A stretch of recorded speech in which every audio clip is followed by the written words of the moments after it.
That night, proceeded to drop off the shoulder of the road, and when that happened, the trailer turned 90 degrees to the pickup, came unhooked from the pickup, rolled over, I would say 3 or 4 times. As that happened, it came unhooked, it ended up upside down in the bottom of the ditch, and there it sat. That particular night, there was not any fuel spilled. Fuel gauge was fine. It was nearly 3/4 full and held up very well versus a homemade one. Probably would have split open and would have required cleanup and everything like that. But it says a lot about their brand that they make a good product, that it's gonna hold up. Hopefully not everybody has to roll it over to figure that out. I was able to finish the season with it. I took the doors off that were bent. The frame was twisted slightly. The front hitch was bent up. As far as the tank went, it held up very well. It didn't have creases or dents in it. Everything was pretty well cosmetic. The fenders were bent. The top rail bars were bent. Front doors were bent as well. My name is Dan Kruger. We're in Wesley, Iowa at my parents' farm. My brother, myself, and my dad farm together. We also have a custom manure hauling business that my brother and I operate since we have our own hog sites, and then we do a little bit of custom work as well.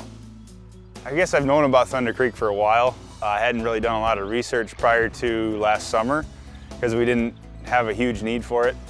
We were using a homemade fuel trailer before this, and it worked okay, just didn't have enough capacity.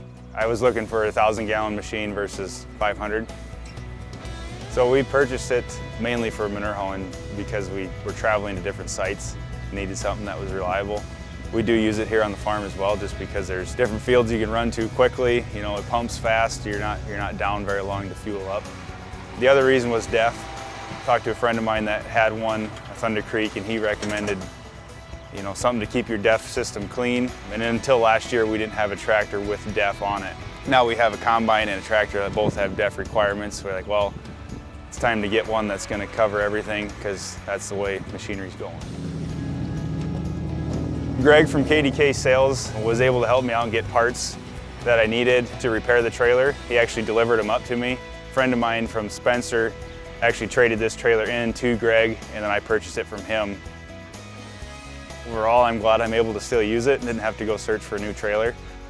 At the time, I thought I was going to have to do that, and I just purchased it in June, so didn't get to use it a whole lot before it happened.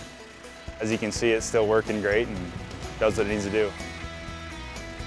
For the price point, I felt it was worth it for all the different features it had on it. And this one came all set up with the pumps on it and everything. If you go buy a brand new other one, a lot of times you have to add a DEF pump, a fuel pump, all that stuff, and then you have quite a bit wrapped into it as well. It definitely does help because it's speeding things up, and it turned out well.